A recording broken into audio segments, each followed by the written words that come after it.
Good morning friends, welcome to shorthand smart learning. आज की dictation है 80 शब्द प्रति मिनट, जो कि एक लीगल डिक्टेशन है तथा आप आने वाले हाई कोर्ट एग्जाम के लिए बहुत महत्वपूर्ण है। तो डिक्टेशन शुरू करते हैं। डिक्टेशन शुरू होगी 5 सेकंड बाद। स्टार्ट। प्रत्यार्थीगण ऑब्लिक आरोपीगण की ओर से तर्क में इस बात पर बल दिया गया कि अभिलेख पर इस बात की साक्ष्य है कि सास ससुर अलग रहते थे, पति पत्नी अलग रहते थे, उनके लिए अलग से जाने का रास्ता भी था, दोनों जेठ अर्थात आरोपीगण मोहन और हरिचरण अपने परिवार सहित अलग रहते हैं, उनके खिलाफ अभिलेख पर कोई साक्ष्य नहीं है, अभिलेख पर इस बात की भी साक्ष्य है कि शादी के समय दहेज की कोई बात नहीं हुई थी और दोनों पक्ष ने एक दूसरे की हैसियत और परिस्थिति जानकर विवाह किया था, यदि दहेज की बात कोई होती तो शादी के पहले ही मांग की जाती, फरियादी का पति कई बार लंबे समय तक फरियादी के मायके में रहा है,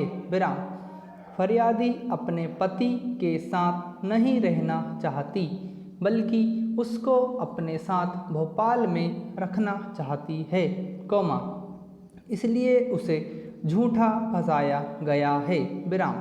परिवार समाधान केंद्र में आरोपी रामू द्वारा कार्यवाही किए जाने के उपरांत फरियादी ने कार्यवाही की है।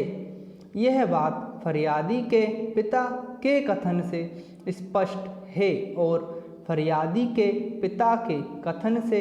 यह भी स्पष्ट है कि फरियादी के साथ कोई मारपीट नहीं हुई है, अभियोजन साक्षियों के कथन में महत्वपूर्ण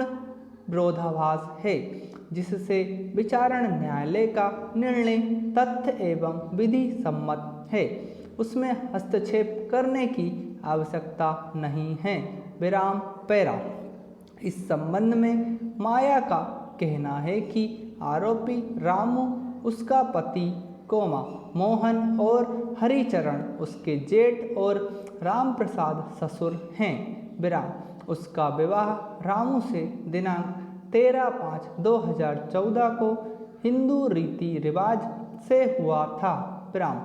वह आंगनवाड़ी में काम करती थी, लेकिन पति ने यह कहकर नौकरी छुड़वा दी कि उसे नौकरी करने की जरूरत नहीं है, तुम्हारी जिम्मेदारी मेरी है और भविष्य में मैं तुम्हें कोई तकलीफ नहीं दूंगा, लेकिन विवाह के 2 माह पश्चात ही उसके ससुराल वालों ने उसके साथ अभद्र व्यवहार करना शुरू कर दिया, उसका पति सास ससुर और दोनों जेठ मिलकर उसे गंदी गंदी गालियां देते थे और उसके साथ मारपीट करते थे, उसने इस प्रकार के व्यवहार के बारे में पूछा तो उन्होंने नहीं बताया, उसकी छोटी छोटी गलतियों को लेकर सभी मारपीट करते थे और गाली गलौज करते थे, 1 वर्ष बाद आरोपीगण ने उससे खुलकर 2 लाख रुपए मायके से लाने के लिए कहा और कहा कि जब तक रुपए नहीं लाओगी तब तक चैन से नहीं रहने देंगे, फिर कुछ दिनों बाद आरोपीगण ने कहा कि रुपए मांगकर नहीं ला सकती हो तो मायके चली जाओ, उसके बाद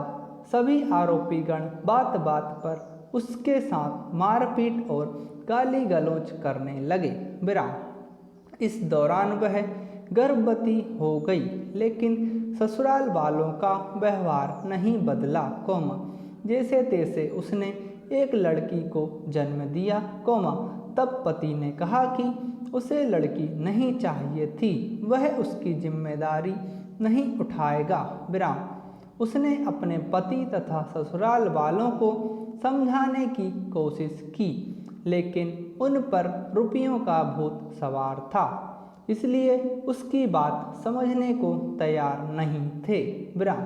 सभी बातों से प्रताड़ित होकर दिनांक 30/4/2018 को महिला थाना भोपाल में प्रदर्श P1 की रिपोर्ट की,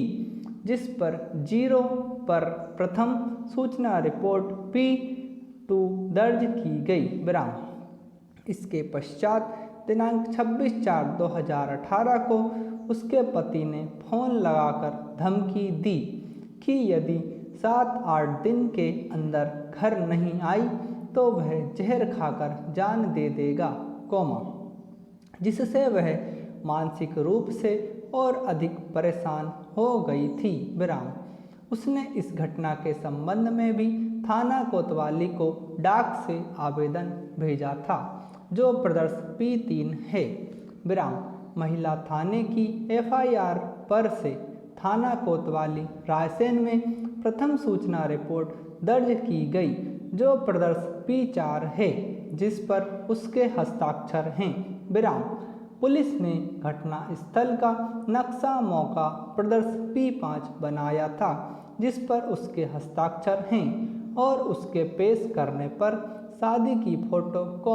विवाह पत्रिका की छाया प्रति एवं दहेज की लिस्ट जब्त कर प्रदर्श P6 का जब्ती पत्रक बनाया था, जिस पर उसके हस्ताक्षर हैं। समाप्त। दोस्तों, आपको डिक्टेशन पसंद आई हो तो हमारे चैनल को सब्सक्राइब करें और डिक्टेशन को ज़्यादा से ज़्यादा शेयर करें। धन्यवाद।